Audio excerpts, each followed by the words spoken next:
this is Mel Stevens and welcome back to my YouTube channel for another video. I hope everyone's really well today and looking forward to this video.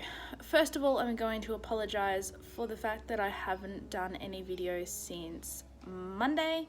I've been really sick this week. I was in hospital on Tuesday. I spent 2 days in bed Wednesday and Thursday trying to get better, and finally today I'm feeling a lot better and feeling up to doing videos. So sorry about that little quiet period there, but hopefully as of today we can get back into doing things properly. So today I'm going to do a video, as you can see by the title, Blind Girl Story Time, My Guide Dog Got Parvo. Hi, this is Mel Stevens. Welcome to my YouTube channel. My guide dog Darcy and I would like to teach you all about blindness. Please remember to subscribe to my channel and get all of my updates.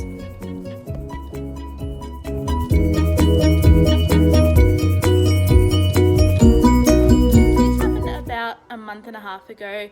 It started on, I'd say, about the 15th of September, which was a Saturday, and it was really crazy. So I'm gonna put some information in the description down below about what the Parvo virus is, but it's basically a very contagious virus that gets into dogs, and I think the way it works is it eats at the lining of their bowel, and it causes lethargy, bloody diarrhea, vomiting, loss of appetite, and all sorts of really nasty, horrible things.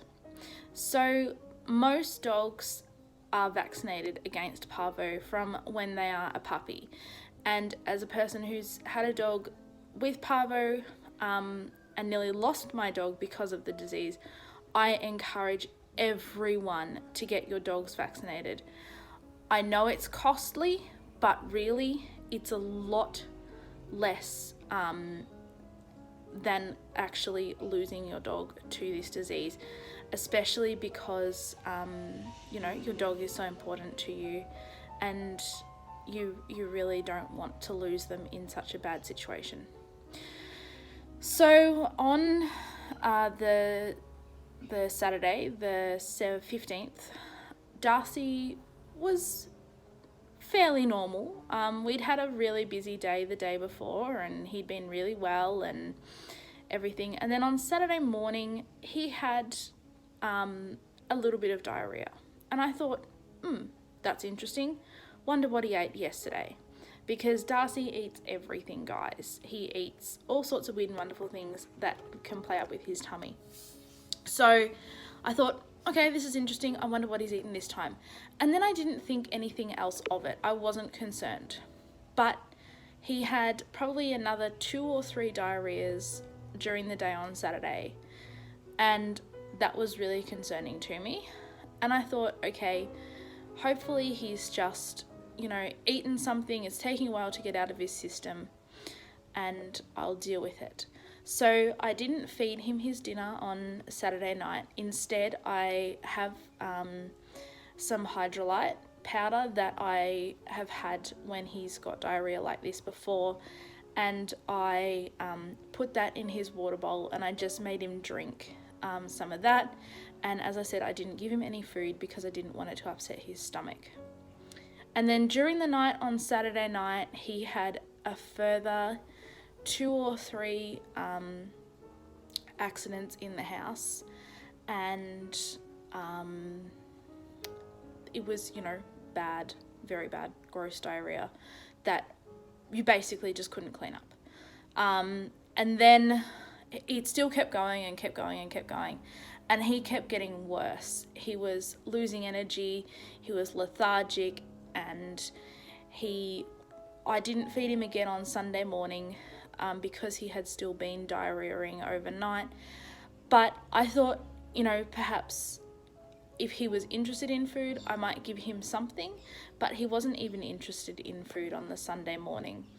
So a further few diarrhea accidents on on Sunday morning, and by this point I was getting really concerned because he's had diarrhea before. As I said, he does eat weird and wonderful things all the time, but I honestly thought that it would clear up. It had been 24 hours and I thought it would clear up, but it hadn't. So probably about lunchtime on the Sunday afternoon, I called the vet and I said, look, my dog's had this diarrhea. He's not had anything to eat since yesterday morning, and he's really lethargic, and he hadn't been drinking much either. So the vet came around and had a look at him, and it wasn't until then, when the vet saw what had been coming out the back, that I knew that his diarrhea had blood in it. And I felt really guilty, everyone, because I couldn't see that he had bloody diarrhea. I had absolutely no idea. I mean, it smelt bad, but what diarrhea doesn't smell bad? And I just felt really bad because I couldn't tell that was the situation. And had I been able to see that was the situation, I probably would have got him to the vet a lot earlier than I did, because blood in anyone's stool is a really bad thing. And I tried to sort of forget about it and sort of think, oh well, that's just one of the things about being blind. But it was pretty upsetting to know that I had missed such an important sign because I couldn't see. So when the vet came and had a look at him, she said, yeah, he's really dehydrated. He's really, lethargic, and he was really, really unwell. The only sign that he was better was when the vet arrived. He got his toy and proceeded to try and get the vet to play with his toy, which was very cute. And the vets took him away to put him in hospital on a drip and get him rehydrated and everything like that. And they did some tests. So when they did the tests, they called me back to tell me the test results. And it was probably at that point on Sunday afternoon at 4:30 when the vet called and said he had parvo that I thought Darcy was going to die. It was really scary. I didn't know what to do. I had heard of this parvo before, and I knew that it kills dogs. My mum actually had a puppy a really long time ago that actually died of parvo, and I knew that that this was a critical situation for Darcy, and he might die from this. So it was a really emotional time. I tried everything to try and forget about it. On the Monday, he was still in hospital, and I tried as hard as I could to do all my normal activities, but it wasn't easy. But the thing that made it really hard was because he had parvo, because he was, had such a dangerous and contagious condition, they would not let me go and see him. So that was probably the hardest thing, was knowing that he could die from this, and I'm not going to get a chance to go into the hospital and see him. So Monday passed. I tried as hard as I could to get things, happening. Tuesday, he was still in hospital, but he was looking a lot better, according to the vet, which was fantastic. He hadn't had any more diarrhea. He was starting to eat a little bit, and he was looking a lot happier, which was fantastic. So I was actually very, very blessed at this time to have all my friends and family, or not family, but all my friends and people from church and stuff like that sort of gathering around me at that time and taking care of me. So I was very fortunate. On Tuesday morning, the vet rang and said that I could take Darcy home, which was really, really great. And so I was very lucky to have a wonderful friend from church come and helped me get Darcy from the vet and helped me bring him home and settle him in and everything, which was really great. So basically after that, he was on chicken and rice for a week, and but he recovered. I was extremely lucky that he recovered. Why did he get parvo? So apparently in Mildura, there is a lot of parvo around. It's everywhere in the soil, in the grass, everything here, which is really upsetting, you know, to know that it's so common up here. And apparently a lot of people don't vaccinate their dogs, which is really sad for me. As I said before, you know, what's a couple $100 for an injection when ultimately it could be your dog's life? That's something that I just don't quite understand. I mean, I know and understand that people don't have a lot of money, but I personally would love to see some kind of a vaccination system for people who might be on a disability pension or even an aged pension or something like that.